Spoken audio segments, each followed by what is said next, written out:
Hello, and welcome back to another stream, another microprocessor stream, where I'll be going through some more lessons of this tutorial PDF using this starter kit. I believe we left off like on lesson 10, but we did redo lesson 9 afterwards because there was a problem with the, I believe it was called, I already forgot what it was called, the little thing that moved.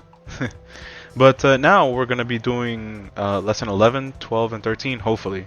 So yeah, let's just head over to it. Okay, as you can see here, this was our servo code from last time. But let's just head over to lesson 10, the membrane switch module. In this project, we will go over how to integrate a keyboard with an UNO R3 board so that the UNO R3 can read the keys being pressed by a user. Keypads are used in all types of devices, including cell phones, fax machines, microwaves, ovens, doors, door locks, etc. They're practically everywhere. Tons of electronic devices use them for user input. So knowing how to connect a keypad to a microcontroller such as a UNO R3 board is very valuable for building many types of commercial products. At the end, when all is connected properly and programmed, when a key is pressed, it shows up at a serial monitor on your computer. Whenever you press a key, it shows up on the serial monitor. For simplicity purposes, we start at simply showing the key pressed on the computer. For this project, the type of keypad we will use is a matrix keypad. This is a keypad that follows an encoding scheme that allows it to have much less output pins than there are keys. For example, the matrix keypad we are using has 16 keys, 0 to 9, A to D, and star and or pound key, I guess. Yet only 8 output pins. With a linear keypad, there would have to be 17 output pins, one for each key and a ground pin, in order to work. The matrix encoding scheme allows us for less output pins and thus much less connections that I have to make for the keypad to work. This way, they are more efficient than the linear keypads, being that they have less wiring. Components required: 1 ELEGOO UNO R3 and 1 membrane switch module, and 8 male-to-male jumper wires. Alright, let's get the materials on. The ELEGOO UNO R3 right here, as always. Let's put that aside. The membrane switch module right here under it. This right here. And 8 male-to-male jumper wires. Okay, let's just take some of that out. Let's put this back. Set this aside. Let's get the 8 jumper wires. So we have all the components needed. Let's head back over. Here is the connection schematic. Quite a lot of connections here, and a lot of them seem to be quite direct. I'm not too sure how this is the way it is, but let's continue anyway. Here's the wiring diagram. I think it's better to just have it like this. Like I mentioned before, there are these little like notations at like the side here. They indicate different pins that the diagram shows where to connect. Just go ahead and let's go ahead and get started then. The first one goes into the number 2, and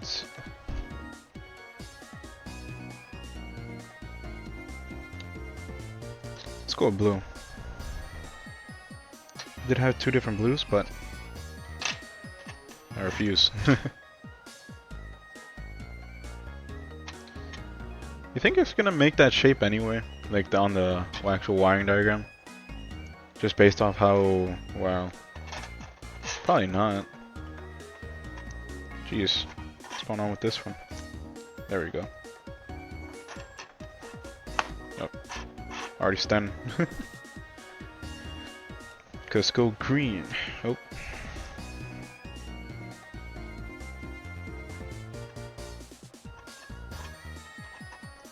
Into the 4.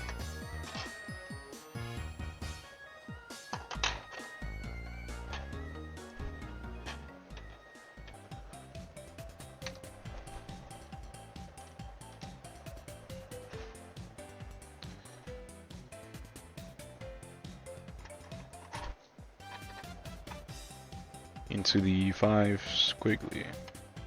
Forgot what it was called officially, but 5 squiggly.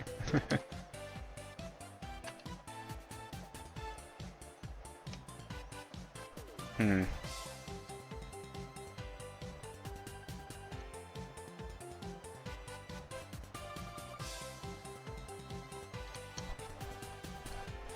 It's fine. I don't need to like force it.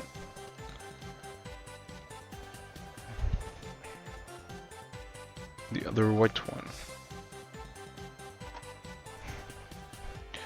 The white one going into the 6 analog? I forget. Let's use the yellow.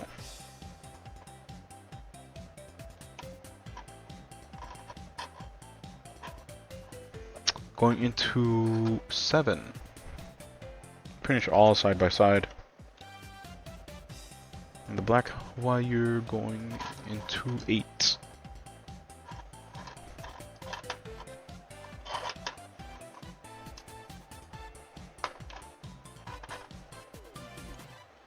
And the orange one finally going into 9 analogs? I'll just say squiggly, man. You know? Okay, so we got it wired up. It's just like the diagram. Looks quite strange, but floppy too.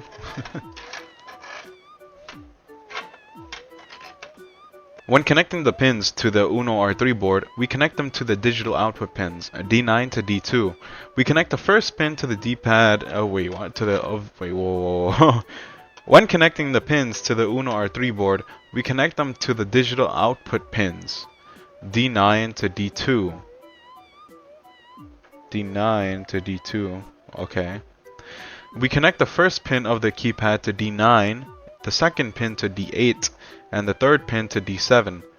Fourth to D6, fifth to D5, sixth to D4, seventh to D3, and eighth to D2. Those are the connections on the table. Code. After wiring, please open up the program in the code folder, Lesson 11 Membrane Switch Module, and click Upload to upload the program. See Lesson 2 for details.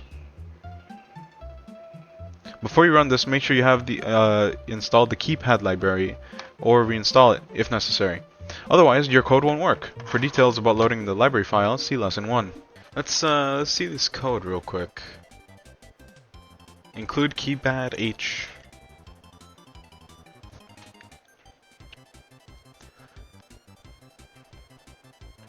Hexa keys, rows, columns.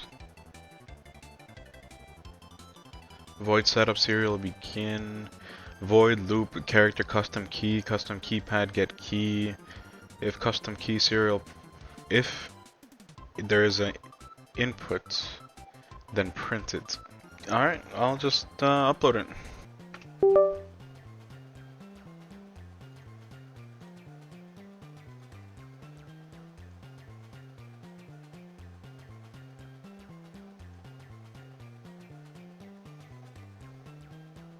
That's unfortunate.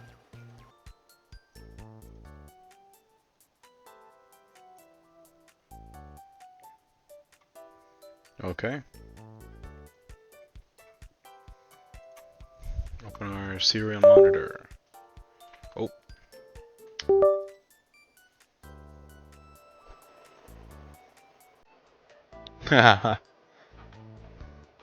Let's see if I can do this quickly.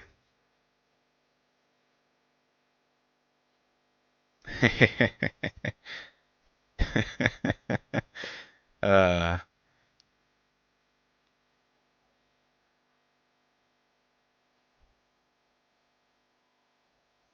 Interesting. Pound. This hash is D, C, B, A. Dad, bad, dab. Okay, is pretty. This is a different way for inputs, I suppose.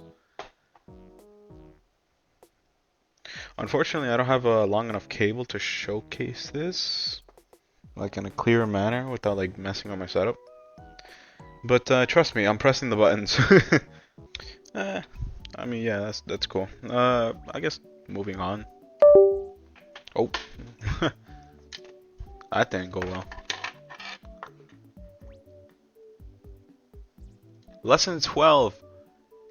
DHT11 temperature and humidity sensor. Overview. In this tutorial, we will learn how to use a DHT11 temperature and humidity sensor. It's accurate enough for most projects that need to keep track of humidity and temperature readings. Again, we will be using a library specifically designed for these sensors that will make our code short and easy to write. ELEGOO UNO R3 DHT11 temperature and humidity module. 3 female to male wires. Component introduction. Temp and humidity sensor. That's what it looks like. DHT11 temperature or digital temperature and humidity sensor is a composite sensor which contains a calibrated digital signal output of the temperature and humidity. The dedicated digital modules collection technology and the temperature and humidity sensing technology are applied to ensure that the product has high reliability and excellent long-term stability. The sensor includes a resistive sense of wet components and a NTC temperature measurement devices, connects a performance 8-bit microcontroller. Applications: HVAC, dehumidifier, testing and inspection equipment, consumer goods, automotive, automatic control, data loggers, weather stations, home appliances, humidity regulator, medical and other humidity temperature and control. Product parameters. Relative humidity, resolution 16-bit, repeatability 1 plus or minus 1% RH. Not sure what RH means. Accuracy at 25 degrees Celsius plus or minus 5% RH. Interchangeability, fully interchangeable. Response time 1 per E. I don't know. 60% of 25 degrees Celsius 6 seconds. 1 meter per second air 6 seconds. Okay. What was I? Hysteresis. Wait, hysteresis. Hysteresis. There you go. Hysteresis. Wait, hysteresis. There you go. Less than plus or minus 0.3% RH. Long-term stability less than plus or minus 0.5% RH. Temperature. I don't know. Resolution 16-bit. Repeatability plus or minus 0.2 Celsius. Range 25 Celsius plus or minus 2 degrees Celsius. Response time. Electrical characteristics. Power supply DC 3.5 to 5.5 volts. Spike current measurement of 0.3 milliamps. Standby 60 microamps. Sampling period 1 to 2 seconds. A pin description 1. The VDD's power supply 3.5 to 5.5 volts DC. Data serial data. A single bus. NC. Okay, this is the first pin. This is the second pin. Third pin and fourth pin. Ground negative power. NC empty pin. Okay. Here's the schematic. Here's the wiring diagram. There's only 3 pins though. I guess one goes to ground anyway. Data 5 volt. Wiring diagram. The components listed that, yeah. I'm pretty sure. Yeah. The module and 3 female to male DuPont wires. So let's get the DuPont wires. I already have some from the previous. And what do we need? 3 of them. I'll just get the white, black, and gray one. Let's put these back. Ah, here it is. It rattles a little bit. The structural integrity is questionable, but you know, it'll have to do. It's all I got. So here's the microcontroller. Here's the temperature and humidity sensor. I'm gonna set black to ground because that's, I guess, just normal. DSR1. Actually, you know what? Let me get a close-up of this. This is the temperature and humidity module. A sensor, whatever. There's like 3 pins. Some junk in there. Set the whites to the actual power source. Oh, that's the wrong end. That's what she said. No, I'm just kidding.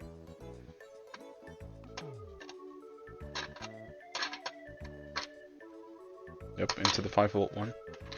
And the last one, the gray one, put this into the 2 pin. Like so. As you can see, we only need 3 connections to the sensor, since one of the pin is not used. One of the pin? What other pin? The connections are voltage, ground, and signal, which can be connected to any pin on our Uno. After wiring, please open the program in our code folder. Okay, I'll upload the code.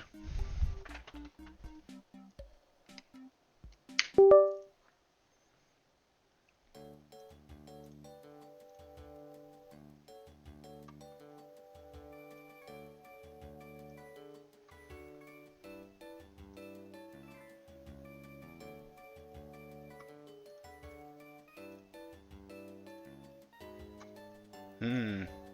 25 degrees Celsius. What about my skin?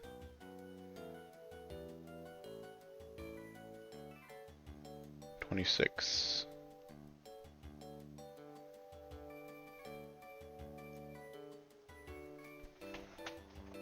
What if I blow air into it? What if I set the AC directly to it? 27. What if I put it in my mouth? Whoa, whoa, whoa, whoa, oh my god, look at that. It's getting higher. The humidity is increasing. It makes sense. But the actual, I'm assuming like the actual temperature being red is like the temperature of the actual like plastic, like the blue plastic, because it wouldn't really make sense. It's that I'm blowing like sort of cold air into it and not changing. I can only imagine that it only really affects like when the actual plastic itself goes down. This decrease in the humidity, that's a good, I guess, since it's no longer in my mouth. That's crazy, it went up to like 89. Huh. Oh, it's in fan, no wonder. There, it should be getting colder. Let's see what happens. If you want like a turn on a dehumidifier, if it gets like past a certain point in like temperature, or not temperature, humidity, what am I saying? So, yeah, I mean, yeah, that makes sense. Went back down to 50. Alright, I'm turning this down because, jeez. I guess let's just continue on to the last one. Lesson 13. Analog joystick module. Analog joysticks are a way to add some control in your projects. In this tutorial, we will learn how to use the analog joystick module. Components required: the ELEGOO UNO R3, a joystick module, and 5 female to male wires, DuPont wires. Component introduction. The joystick, the module, has 5 pins: VCC, ground, Y, and well, X, Y, key. Note that the labels on yours may be slightly different depending on where you got your module from. The thumbstick is analog and should provide more accurate readings than simple directional joysticks. That some form. Wait, whoa.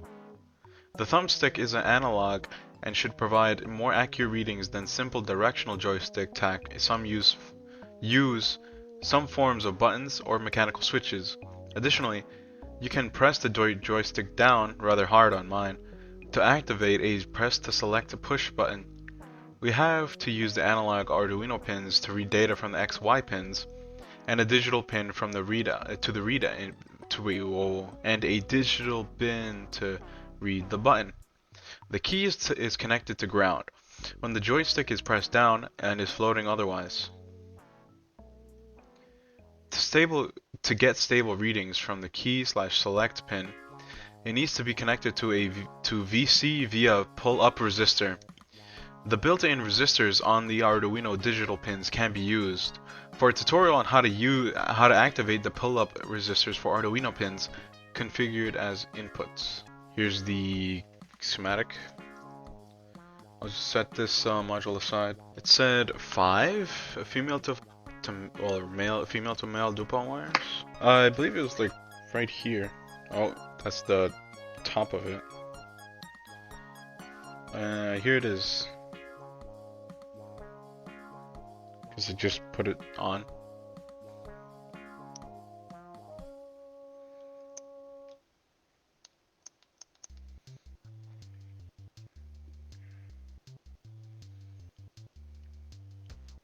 Huh.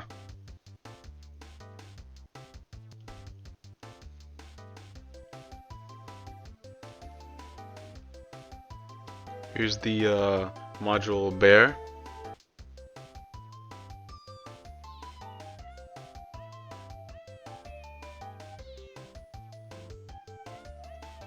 Here's the thumbstick cover, I guess.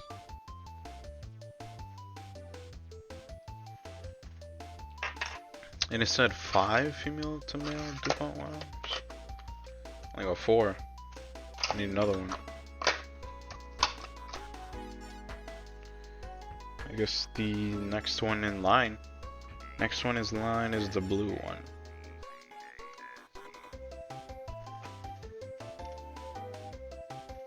So that's the 5th one.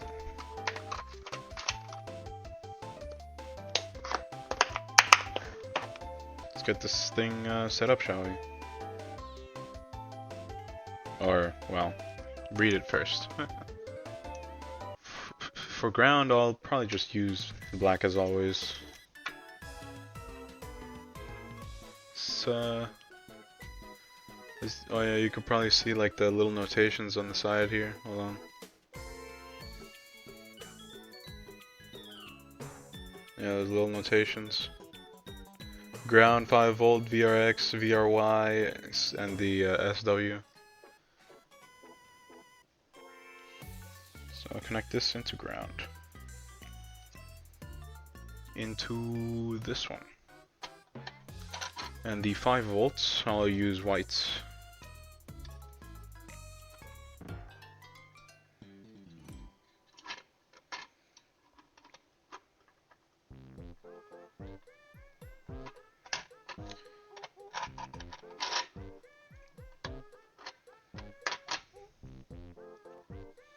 The next one is VRX. So I'll probably use these two for like the X and Y. Probably use purple for X.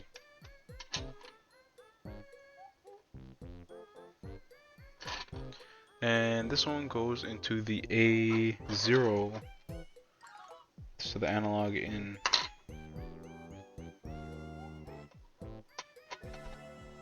Right here. And the Y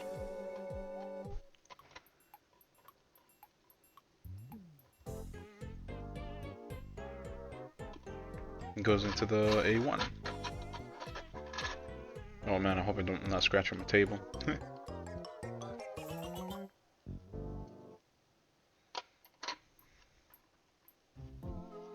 And the final one, SW, going into 2.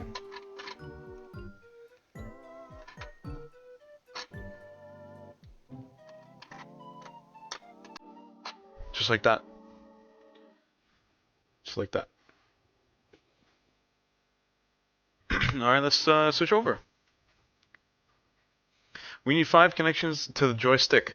The connections are key, Y, X, voltage, and ground. Y and X are analog, and key is digital. If you don't need the switch, then you can use only 4 pins. The code. After wiring, please open the program in the code folder Lesson 13 Analog Joystick Module and click Upload. Analog joysticks are basically potentiometers, so they return analog values. Huh. You know, that makes sense. That makes sense if they're potentiometers, because it works similar.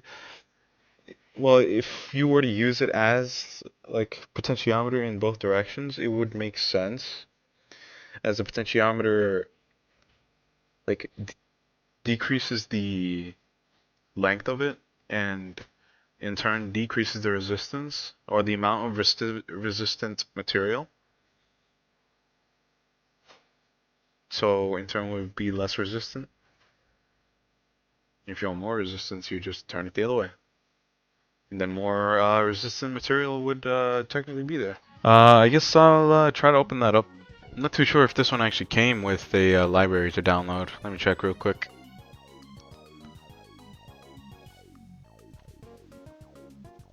What was it, lesson 13, right? Yeah. Yeah, it didn't come with one. That's interesting.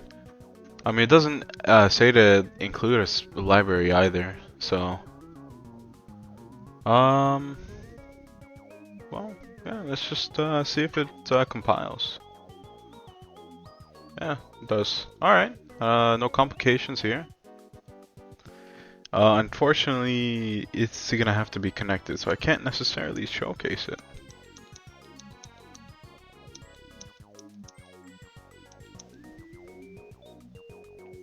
Which is unfortunate, but it's just how it is for now, I suppose, until I improve. Or get a better setup. Which I don't see happening in the near future. Let's see if it uploads. Nice. Okay, let's open the serial monitor. Axis. Keeps repeating. Don't tell me there's stick drift.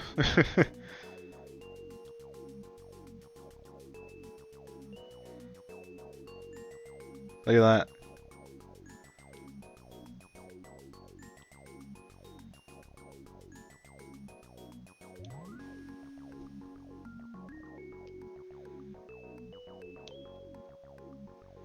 Oh, look at that.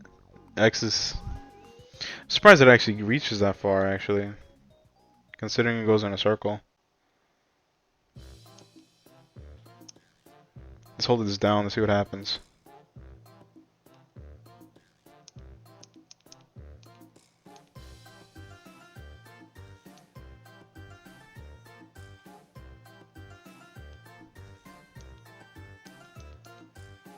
Oh, that's not even plugged in, no wonder. It goes into 2.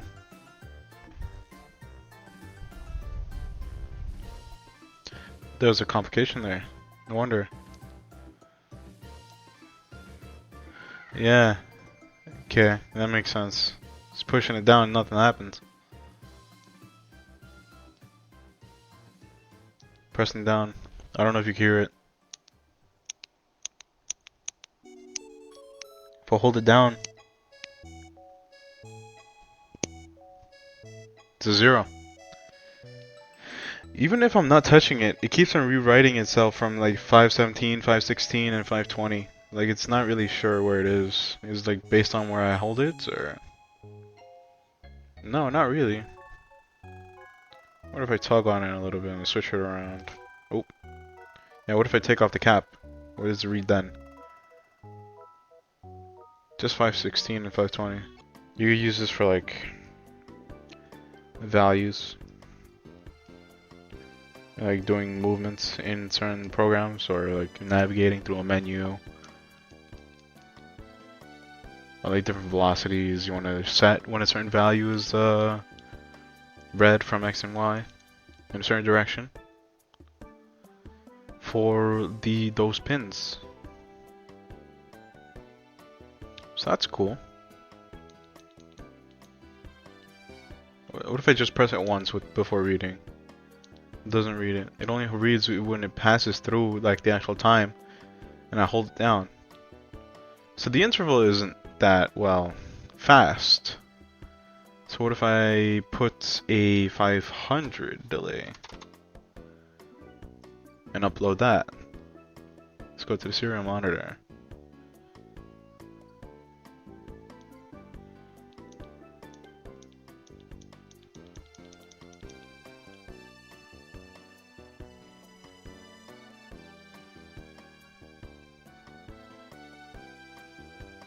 I guess that's all 3 lessons. It's nice. We went through using a... We went through using a membrane switch module, a temperature and humidity sensor, or yeah, and now finally a analog joystick module where you can move them around and get values for X and Y.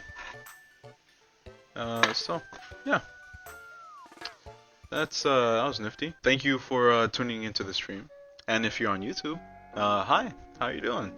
Hope you enjoyed.